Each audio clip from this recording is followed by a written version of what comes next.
Hi guys, so in today's video I'm going to cover a company called Gopal Snacks. Gopal Snacks is FMCG player, मतलब they are into your selling of your namkeen products, bhujia products, फिर गाठिया हो गया, तो they are into selling of these products. तो उनका अगर देखूँ तो कोर स्टेट जो है वो गुजरात में, मतलब वहाँ पे उनका सबसे ज़्यादा मार्केट शेयर है and they are expanding into other states as well. So they are present currently in 12 states. तो अगर ये पूरा सेक्टर भी देखो, एफ एम सी जी, नमकीन, भुजिया, दिस वेफर्स वाला सेगमेंट, अगर स्नैक्स वाला जो सेगमेंट है, आपके कंपनीज हो गए, बिकाजी हो गया, एक हो गया आपका प्रताप स्नैक्स करके, and vector foods is also present. तो मतलब उनका भी सिमिलर कैटेगरी है but not exactly the same. तो ये जो 3-4 प्लेयर है उनका अभी ये टाइम जो प्रॉब्लम्स हो रहे हैं पूरे जो स्पेस में, कि उनके जो रॉ मटेरियल्स हो गया आपका एडिबल ऑयल, पाम ऑयल जो होता है, पोटैटो हो गया, चना हो गया, उनके सबके प्राइजेस मतलब स्काई रॉकेटेड। तो उसके वजह से उनके सबका सबका मार्जिन हैव बीन इम्पैक्टेड। तो मतलब उनके प्रॉफिटेबिलिटी में भी उनको प्रॉब्लम्स हो रहे हैं। तो करंटली अभी देखूँ तो गोपाल स्नैक्स का देयर सेल्स ग्रू 7% वाई हुआ है। तो सबसे पहले तो अगर देखूँ तो the one parameter to look for any company in this space, अगर पूरा एवरी कंपनी अगर देखूँ तो that is your sales growth. Mostly आपका मतलब अगर आपका revenues are growing at a healthy rate तो उसके आगे प्रॉफिटेबिलिटी भी आगे जाके आ ही जाएगा कभी ना कभी। तो बट इनका इट इज़ 7% ही है, मतलब not a very solid number. आप देखो कंपनीज हो गए, बिकाजी का अराउंड 15% है, वेक्टर का भी 15% है, उनका तो पहले अराउंड 20% था पर वो अभी कम हो गया, but still they are far better compare to ये हो गया गोपाल स्नैक्स हो गया, एंड प्रताप स्नैक्स जो है उनका भी अराउंड 7-8%, 9% के आसपास ही है। तो अभी सबसे पहले तो गोपाल स्नैक्स का एक जो फैसिलिटी है राजकोट में, वहाँ पे फायर आउटब्रेक था, तो उनको वहाँ पे मतलब प्रॉब्लम हो गया, द ऑपरेशंस वर हॉल्टेड। तो उनका कैपेसिटी फॉर सडनली मतलब जो they were used to deliver around 4 lakh metric ton of worth of units of this chips and ये सब, तो वो suddenly it came down to 2.3 lakh per metric ton हो गया। तो राजकोट में एक फैसिलिटी है उनका, तो वहाँ पे फायर आउटब्रेक हो गया। तो इसके वजह से उनको, तो उन्होंने बोला कि हम अभी वो फैसिलिटी जाने देंगे, क्योंकि उनका रिकन्स्ट्रक्शन फाइनेंसिंग करना मतलब it would take a lot of time. तो वो लोग ने क्या किया, they have scaled up their operations. उनके 3 प्राइमरी फैसिलिटी, एक राजकोट में, एक मोडासा करके जगह है गुजरात में ही है, और एक नागपुर में। तो ये जो 3 जगह है उनके, वहाँ पे राजकोट वाले में तो प्रॉब्लम हो गया जो प्राइमरी फैसिलिटी है, तो they have scaled up the operation in Modasa and Nagpur करके जो जगह है वहाँ पे। तो वहाँ पे वो अभी कैपेसिटी बढ़ा रहे हैं। एंड और एक उनका एक प्लांट है गोंडल करके, वो भी राजकोट के ही है, मतलब आजू बाजू है, नॉट एग्जैक्टली, तो गुजरात में ही है प्रेजेंट। तो वहाँ पे वो नया प्लांट बिठा है and they are setting up the new operation, and वहाँ से they will start their operation from the coming few quarters. तो ये हो गया कि उनको अभी कंटिन्यू इन सप्लाई रहेगा, मतलब ऐसा नहीं कि अभी suddenly it was a problem. तो one of the reason for the lower sales growth was this. फिर दूसरा रीज़न था रॉ मटेरियल का इंक्रीज हो गया, जो सब कंपनीज वही बोल रहे हैं, विकाजी हो गया, बेक्टर हो गया, तो वहाँ पे प्रॉब्लम्स हो गए। फिर उनका की रॉ मटेरियल अभी पाम ऑयल का जो प्राइस था वो देखूँ तो it was 50% up Y O Y. फिर पोटैटो चिप्स, पोटैटो के जो प्राइस है that was up around 75%, and चना के भी प्राइस अराउंड 15% के ऊपर थे। एंड इनके अगर सेगमेंट्स देखूँ तो कहाँ से उनका रेवेन्यू आता है, तो gathiya contribute to around 25% of the revenue, namkeen products contribute to around 24%, snack pellets हो गए, मतलब वही वेस्टर्न स्नैक्स जो होते हैं, दैट इज़ अराउंड 18%। फिर वेफर्स वाला जो पोटैटो चिप्स हो गए दैट इज़ अराउंड 12%, एंड फिर पापड़ वाला सेगमेंट है दैट इज़ 4%, एंड दूसरा जो अदर सेगमेंट है स्पाइसेस हो गया आपके, फिर आपका अदर प्रोडक्ट्स एक्सट्रूडेड स्नैक्स हो गए दैट इज़ अराउंड 9%। तो मेजॉरिटी तो घाटिया नमकीन एंड ये स्नैक पैलेट से आता है, दूसरा सब तो ठीक है पापड़ वापड़। एंड उनका अगर इबिडा का भी देखो, इबिडा डी ग्रू 56% वाई हुआ है, and PAT degrew 70% Y हुआ है। तो मतलब बहुत प्रॉब्लम हुआ है, क्योंकि उनका मार्जिन भी एक साइड से रॉ मटेरियल प्राइस इंक्रीज हो गया, सेल्स ग्रोथ में प्रॉब्लम हो गया, एंड वहाँ पे उनके फैसिलिटी में फायर आउटब्रेक हो गया। तो ये 3 जो मेजर क्या बोल सकते हैं प्रॉब्लम्स थे ये टाइम इनके लिए। उनका अगर पहले Q2 में उन्होंने गाइडेंस दिया था कि this year they will close out their sales at 14% plus. अभी अराउंड उनका मतलब अभी 7% आया, लास्ट क्वार्टर भी अराउंड यही था, मतलब 1% था, लास्ट टाइम अराउंड 1 to 2% के आसपास था सेल्स ग्रोथ, तो वहाँ पे भी प्रॉब्लम था। And this quarter they have grown 7%। तो अभी उन्होंने बोला है कि this year they will close out at around 1500 crore worth of sales. Last year Y FY24 का अगर नंबर देखो, closing of end of FY24 it was 1400 crore, तो 1500 करोड़ होएगा, तो दिस ईयर के एंड तक मतलब अराउंड 9-10% का ग्रोथ आएगा। एंड अगर उनका देखूँ तो next year for FY26 they are targeting 1800 crore, तो दैट कम्स टू 20% ग्रोथ। तो suddenly from 10% growth they are now targeting 20% growth. तो अभी देखना पड़ेगा कि कब करता है, we have to see that the execution also, मतलब एक होता है गाइडेंस देना और एक होता है गाइडेंस एग्जीक्यूट करना। तो अभी ये कंपनी हो गया, फिर आपका लिंक लिमिटेड करके भी एक कंपनी है, वो स्टेशनरी प्रोडक्ट है, पेन पेंसिल सब बनाता है, उन्होंने भी गाइडेंस देते लास्ट ईयर भी दिया था, this year also they have failed to deliver that guidance as well.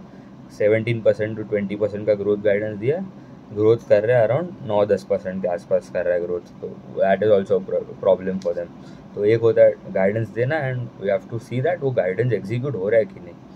तो अभी रॉ मटेरियल के जो प्राइसेज इंक्रीज हो गए, तो one of the thing that they can do is that D grammage कर सकते हैं। मतलब क्या कि अगर आपने एक पैकेट लिया 10 रुपीज़ का, उसके अंदर समझ लो यू आर गेटिंग आइटम्स, आपके जो चिप्स हो गए, you are getting 20 grams chips मिल रहा है आपको, पोटैटो चिप्स अगर 20 ग्राम है, वो उधर जो 10 रुपये का पैकेट है, तो अभी वो प्राइस तो अगर बढ़ा देंगे, अगर 10 का वो 15 कर देंगे, तो कंपटीशन जो है that will take out the market share. तो मतलब अगर मैं कस्टमर हूँ तो मुझे ऐसा नहीं है कि पोटैटो चिप्स खाली गोपाल स्नैक्स का ही चलेगा, मुझे तो बालाजी का भी चलेगा, लेस का भी चलेगा, कोई भी जो मुझे 10 रुपये में मिल रहा है वो तो मैं ले लूँगा। तो अभी अगर Gopal snacks increases the price to 15 rupees and वही अगर सेम प्रोडक्ट मुझे मिल रहा है, तो I will take someone else's products, तो मतलब बालाजी का ले लूँगा या लेस का ले लूँगा, कोई मुझे 15 रुपये नहीं देना है। तो one of the thing that they can do is, जो 20 ग्राम था जो worth of chips present in that 10 rupee वाला पैकेट, तो they can reduce it to 15 grams, मतलब कम वैल्यू प्रोवाइड करने का, कम वेट उसमें होगा, तो वो होता है डी ग्रामेज। तो उन्होंने वो किया था कि उनका अराउंड 25 ग्राम्स प्रेजेंट था एक पैकेट में, तो उन्होंने वो 22 ग्राम कर दिया था। And also they can increase the selling price also, मतलब जो बड़े बड़े पैकेट्स जो होते हैं उनके जो लार्ज पैकेट्स वाले वर्थ ऑफ आइटम्स होते हैं, जो नॉट ऑफ 5 to 10 रुपीज़, जो बड़े बड़े पैकेट 30-50 रुपीज़ के आसपास जो आते हैं, तो वहाँ पे वो प्राइस इंक्रीज ले सकता है। तो ये दो पैरामीटर्स है, ये दो क्या बोल सकते हैं, there are the techniques that they can mitigate to improve their margins.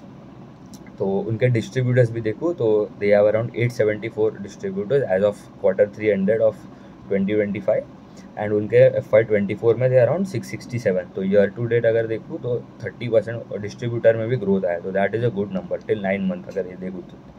And अगर उनके कोर मार्केट्स भी देखूँ तो Gujarat is one of the main market, तो 70% सेल्स जो आता है वो गुजरात से आता है। 23% of the sales come from focus markets, आप ले लो महाराष्ट्र, मध्य प्रदेश, राजस्थान, ये सब उनके फोकस मार्केट्स है। अदर स्टेट्स है तेलंगाना हो गया, कर्नाटका हो गया, वेस्ट बंगाल हो गया, that contribute to 5%, and export भी करता है 0.3-0.4% एक्सपोर्ट्स पे आता है। एंड अगर इनका प्राइस पॉइंट भी देखूँ तो कितने प्रोडक्ट्स उनके 5 रुपीज़ वर्थ जो प्रोडक्ट्स आते हैं, दैट इज़ अराउंड 62.8% जो रेवेन्यू आता है वो 5 रुपये के पैकेट बेच के आता है, मतलब पूरा वॉल्यूम का गेम है। 5 एंड 10 रुपये वाला इज़ अराउंड 14%, 5 रुपये वाला इज 63% के आसपास, तो अराउंड मतलब आप समझ लो 82% जितना था वो इधर से ही आ गया। अबाउट 10 रुपीज़ वाला इज अराउंड 15%, एंड जो अदर्स वाला जो सेगमेंट है दैट इज़ 8%। तो ये हो गया, मतलब उनका प्राइस पॉइंट का मिक्स देख लेते हैं। अभी कॉन कॉल में उन्होंने बोला है कि अभी करंटली उनका EBITDA मार्जिन स्टैंडर्ड 3.9% वर्सेज 9.6%। तो उन्होंने बोला है ये एक जो प्रॉब्लम हुआ फायर इंसिडेंट का एंड जो रॉ मटेरियल का प्राइस, ये they are expecting that it should stabilise in the coming 1 to 2 quarters, मतलब Q4 में तो उन्होंने बोला नहीं होगा उतना, Q1 एंड Q2 में they are expecting improvement, and Q2 में they are expecting some stabilisation in the prices. तो दे हैव गाइडेड दैट जो EBITDA मार्जिन जो उनका अभी जो 3.9% है, it would climb back up to around 10 to 11% in the Q2, मतलब till Q2 में वो हो जाना चाहिए, till 10 to 11% bye Q2 of FY26। तो ये हमें देखना पड़ेगा कि अगर पैन आउट होता है, मतलब ये अगर होता है तो मार्जिन एक्सपेंशन होगा, एंड मार्जिन एक्सपेंड हुआ तो ऑपरेटिंग लेवरेज भी आगे जाके मिलेगा। तो अभी तो ऑपरेटिंग डी लेवरेज हो गया है, मतलब सेल्स ग्रोथ आया 7%, पैट डी ग्रो 70%। अभी अगर आगे जाके अगर they are able to deliver sales growth of around 20% जो बोल रहे हैं, FY26 का guidance is 1800 crore worth of sale, ये FY25 का 1500 करोड़। एंड तो मतलब FY24 to FY25 the growth would be 10% के आसपास। FY25 to FY26 if they deliver and they execute all the things, then the growth in the sales would be 20%, and FY26 to FY27 they are targeting 2100 crores worth of sale, that is again 20% growth। तो ये अच्छा है कि 20% का growth का guidance दिया, मतलब management is bullish, but हमें देखना पड़ेगा कि एग्जीक्यूट होता है कि नहीं। पहले भी ये लोग ने गाइडेंस दिया था पर वो एग्जीक्यूट हुआ नहीं है अभी तक तो। और ये अचानक से ये प्रॉब्लम हो गया कि उनके फायर आउटब्रेक हो गया in one of the facilities. तो उन्होंने थर्ड पार्टी जो फैसिलिटी प्रोवाइडर होते हैं वहाँ से भी कॉन्ट्रैक्ट में मतलब मैन्युफैक्चर कर रहे हैं। तो क्योंकि उनका सडनली मतलब 4 लाख मेट्रिक टन का जो capacity it reduce to around 2.3 tons. तो मतलब बहुत ही प्रॉब्लम हो गया है, क्योंकि डिस्ट्रीब्यूटर को भी माल तो चाहिए रहेगा ना। अगर आप सडनली इतना डिमांड तो है बट सप्लाई अगर अचानक से कम हो गया तो that would be a problem for them as well. And raw materials में अगर देखूँ तो पाम ऑयल हो गया, that contributes to on the cost वाले साइड में 26 to 28% आपका जो पूरा जो कॉस्ट होता है रॉ मटेरियल का वहाँ से आता है पाम ऑयल वाले सेगमेंट से। चना कॉन्ट्रीब्यूट्स टू 20% ऑल्सो। तो they have told Q1 would be marginal improvement and Q2 they will get back to the steady state gross margins as well। तो gross margins भी अगर इनका देखूँ तो it was at 21.4 versus 26.3% Y हुआ है, तो वहाँ पे भी प्रॉब्लम है। तो they are expecting that it will climb back up to around 25-26% in the coming quarters. तो ये स्पेस में अगर देखूँ तो बेक्टर हो गया, बीकाजी हो गया, प्रताप स्नैक्स हो गया। प्रताप स्नैक्स का मतलब दे आर ऑल्सो, उनका तो और हालत ख़राब है इनसे भी, क्योंकि उनका तो ये टाइम पैट मतलब रिपोर्टेड लॉस रिपोर्ट कर दिया। इन्होंने still they have reported a profit, but उन्होंने भी Prataap snacks has reported loss in this quarter. फिर Bikaji and Bector are slightly good compare to या गोपाल स्नैक्स, क्योंकि they are growing around 15-20%। And मतलब दोनों का अभी देखूँ तो बीकाजी एंड बेक्टर का ग्रोथ थोड़ा स्लो डाउन हो गया। पहले they used to grow around 20%, अभी वो सडनली 15% आ गया है, क्योंकि एंड उनका मार्जिन्स भी कॉन्ट्रैक्ट हो गया क्योंकि रॉ मटेरियल का प्राइस इंक्रीज हो गया। तो ये सेक्टर में अगर देखूँ तो सेगमेंट में थोड़े अभी प्रॉब्लम्स चल रहे, headwinds are they are facing currently in specially in Q3 and Q4 में भी हो गए थोड़े प्रॉब्लम्स। तो Q1 Q2 में दे वुड सी इम्प्रूवमेंट। तो हमें ट्रैक करना है every company in this space as well. ठीक है, उतना ही रखते हैं। Thank you.